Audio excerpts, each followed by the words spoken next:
बड़ा सत्कार साहित्य अकादमी अवार्डी श्री सुरिंदर सिंह जी और इस प्रोग्राम च खास परौने दे एनसाइक्लोपीडिया ने डोगरी दे श्री प्रकाश प्रेमी जी, इस कविता के कवि श्री अजीत जस्याल जी की राइटर्स की मेरा नमस्कार।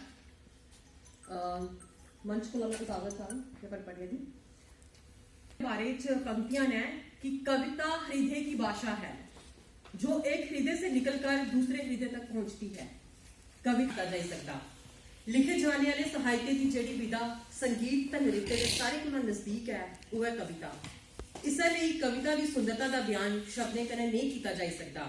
जेकर ऐसा मुमकिन होगा तो गद्दे तो पदे च कोई फर्क नहीं होगा। संबंध मना करना है यानी दिला करना है तो समझने का धमाका करना है, पर दोनों दरअसल कविता कवि के मन अंदर पलने वाले बखरे बखरे भावें विचारें की व्यक्त करने का सबने शैल जरिया है। एदे राही कवि अपने भावें विचारें की लम्मिए पलिश्मिए गल्लें च नहीं आखी है, बिंबे प्रतीकें का सहारा लिए अपने पाठकें ते श्रोताएं की भावे दे भव सागर च डुबकियां लवांदा है। खुशी ते फखर की गल है जे डोगरी कविता साहित्य के गुलदस्ते च इक होर फुल शामिल होया है। मेद करने जे यह फुल इस गुलदस्ते की और मता गुआड़ आनग आलने च ते महकाने च कामयाब होग। डुगर के नज़ारे अजीत जस्याल उनका पहला कविता संग्रह है। अजीत जस्याल तहसील पौनी के ग्रां वित्त विभाग च असिस्टेंट अकाउंट्स ऑफिसर कार्यरत ने। अपने इस कविता संग्रह च कवि ने रोजमर्रा के उन्हें विषय गी लैता दा है जिंदे कन्नै हर कुसा दा कुसा न कुसा रूप जरूर बाप होंदा है। अपने इस कविता संग्रह च कवि ने लगभग सबने उन्हें मुद्दों पर कलम चुकी दी है जिंदे पर अज गल करने की या सोचने की मती लोड़ है। जियां कि असें सबने की पता है जो पिछले मते समय थमां साडे समाज पर्यावरण ते उसका संरक्षण का विषय समस्या ते चर्चा का विषय बने दा है।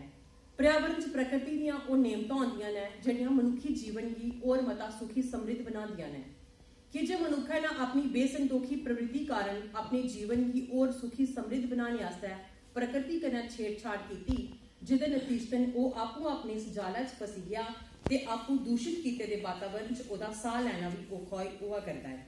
इस कारण वह पर्यावरण के संरक्षण ते इसके रख रखाव दी कोशिशां करा करता है। समय की इस मंग की पहचानते हुए कवि ने इस विषय की अपनी मतियां हारियां कविताएं च कलमबंद किया है, जियां जंगल साड़ा गहना, बूटे की आवाज, फर्ज, बड़ा दा रुख, करो धरती सैले वगैरह। पहाड़ नंगे लगदे चंगे, खां करदे पौंदे ने, बिन बूटे बिन सैलतना दे, भूते आंगर बझोंदे ने, बिन बूटे हरियाली दे बिन लगदा के सुहाना है, ये जंगल साड़ा गहना है। अनकोट जंगल साड़ा गहना कविता पेज नंबर 3। अपनी एक और कविता च कवि ने पर्यावरण संरक्षण का आह्वान इस चाली कन्नै कीते दा है। सारी रली मिलिया असें फर्ज इक निभाना है, रुख बूटे लाइया अज प्रदूषण की मटाना है। अनकोट फर्ज नाल दी कविता थमां लैता गेदा है। अऊं संसारै च आना चाहनी हां, ख्वाहिशें दे मेरे भी किश मैल ने, अऊं उनें गी सजाना चाहनी हां। अनकोट 30 दी आवाज कविता पेज नंबर 68। अपनी एक और कविता च कवि ने दाजा की कलंक गलाए दा है। कोट है कुसै जुगा बिच रीत दाज दी शान ते सग्गो सारी ही, कुसै जुगा बिच रीत दाज दी शान ते सग्गो सारी ही, अज्जा आंगर दाज कबत्ती ओंदी नहीं बमारी ही, कोई सस्तू शमारा खंदी कोई शाल दरिया मारदी है, कुसै गी फूकन तेल सुटिया कोई आत्महत्या करदी है। अनकोट दाजा का कलंक कविता पेज नंबर 34। चेतें गी भी अपनी कहानी का विषय बनाए दा है जेड़े उसी भुल्ले दे भी नहीं भुलदे। कोट है जिन्हें गी सच्चा दोस्त अऊं बुलांदा हा, अपने दिला दे सारे दुख फरोलिया तुसें गी सनांदा हा, केई बारी रुस्से दे भी तुस मिगी मनांदे हे, अपने कन्नै होई बीतियां गल्लां मिगी सनांदे हे, केई बारी उन सुपने च कदें मलाटी होंदी है। अनकोट कविता है दिल दर्दी दोस्त पेज नंबर 19। एक और चेते नां दी कविता थमां कोट है बचपना दे सारे चेते जेड़े आंदे ने भी खत्म हुआ करता है। चेते नां दी कविता है बचपना दे सारे चेते जेल्लै आंदे ने इक इक करियै सारे मेरे मनै गी छूंदे ने, ओह बोलिये दा पानी, ओह घरै दी करसानी, ओह ग्राएं दा जीना, ओह तविया च न्हौना, ओह उच्चियां ढक्कियां, ओह डूंगे नाले, ओह जेठा दी धुप्प, ओह ठंडे स्याले। जिसी जेठ का महीना नहीं पता उसी धुप्प का केह् पता होना। ओ जाड़े दी लकड़ी ते जागते दा साथ, ओ मालिक ने जाने दी लगी दी आग। ओ उत्थुआं दा पानी भी पीना बड़ा शैल चंगा हा बचपन दा जीना। ओ स्कूले गी जाना ते पढ़नियां कताबां, ओ काले हे बूट ते चिट्टियां जराबां। ओ तविया दा टपना ते टकियां दा चढ़ना, ओ पुंजा बिस्तर पाई दिया लोई पढ़ना, पाई दिया लोई पढ़ना। आंदी ही जाग ते जंदे हे बोली, पूजा पाठ करी रुट्टी खाई चुकदे हे झोलू। गरम ठंडा खाइयै पानी भी पीना बड़ा शैल चंगा हा बचपन दा जीना।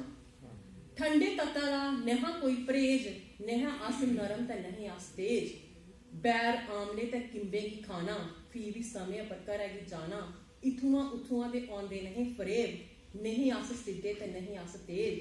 केईं बारी घराट जाई डग्गियां गी पीना, बड़ा शैल चंगा हा बचपना दा जीना। गी भी नहीं है पाका होना, क्योंकि चल दा माहौल जड़ा बिल्कुल खत्म हो गया है। पर निदा फाजली का एक शेर है कि कभी किसी को मुकम्मल जहां नहीं मिलता।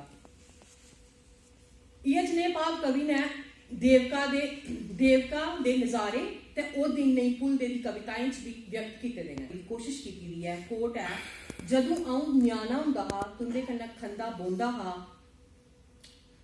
तुंदे सुखने सच कराने की कोशिश करदा रौंदा हा। मैं अपना फर्ज निभाई बैठा, शिक्षा देने आस्तै बक्ख-बक्ख पैरियों पर विखियां मैं भेजां, सपाई आओ घर कदूं आना, ओ बांकिया राई आओ। उन्हें लिखे दा इस गीत उप्पर कि एह् उन्हें कुसै गीत कोला प्रेरित होइयै गीत लिखे दा है। 87 पेज नंबर है इस गीत का। रियासी स्थित सियाड़ बाबा पर भी एक गीत लिखे दा है।